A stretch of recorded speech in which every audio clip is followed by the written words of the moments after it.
শরীয়ত মানা ও বুঝার প্রথম মূল নীতি স্বরূপ আমি বলতে চাই যে শরীফ যতগুলা দলিল ও প্রমাণ আছে, এই শরীয়ত মানার আগে শরীয়তের দলিল ও প্রমাণগুলির সম্মান করতে হবে।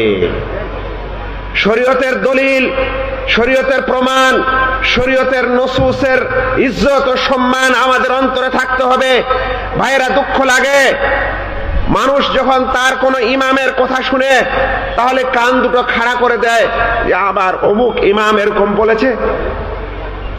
মানুষ যখন তার জামাত এবং তার দলের লিডারের কথা শুনে একদম পুরা মাঠ ভরে যায়, ঘন্টার পর ঘন্টা রোদে দাঁড়িয়ে আছে, তার লিডার মাত্র 5 মিনিট ভাষণ দিবে, সেটা শোনার জন্য একেবারে থ হয়ে আছে, সেটা শুনে গিয়ে গ্রামে প্রচার করছে।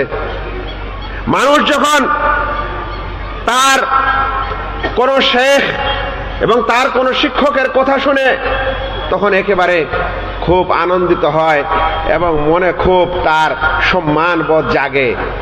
কিন্তু ভাই, যখন আমরা বলি এটা আল্লাহ বলেছেন, যখন আমরা বলি এটা আমাদের নবী মুহাম্মদ সাল্লাল্লাহু আলাইহি সাল্লাম বলেছেন, তখন ভাই আমাদের অন্তরে ওই সম্মান আসে না। যদি না আসে তাহলে আমাদের ঈমানের সমস্যা, আমাদের ঈমানের দুর্বলতা। আজ সায়েন্স বিজ্ঞানের ছাত্রদেরকে যদি আপনি কখনো বলেন ডারউইনিজমটা একটা হাস্যকর নীতি বা একটা হাস্যকর বিষয়, যে বানর থেকে মানুষ এসেছে, তাহলে তারা পাগল হয়ে যায় আর সেই মৌলবীর পিছনে তারা পড়ে যায়। তুমি মৌলবী কি জানো, তুমি আরবি পড়েছো কি জানো, তর্ক লাগিয়ে দিল। মানে ডারউইনিজমের এই থিওরিটা তার কাছে কত সম্মানিত। কিন্তু আল্লাহ রাব্বুল আলামিন যে বলেছেন আমি 6 দিনে আকাশ ও জমিনকে সৃষ্টি করেছি, অতঃপর আরশে সমুন্নত হয়েছি, এই সময় তার অন্তরে কোনো সম্মান জাগে না। এটা কি হবে?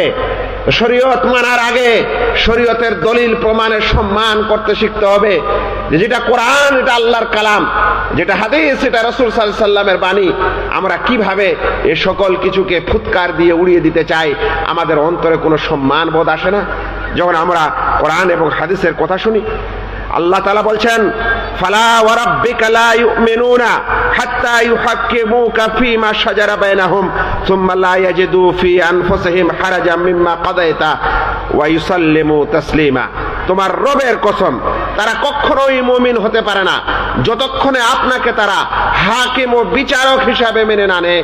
তাদের আপোষের যা দ্বন্দ্ব হবে ওই সকল দ্বন্দ্বের ক্ষেত্রে এবং আপনি যা ফয়সালা দিবেন সেটা তারা ভালো মনে যতক্ষণ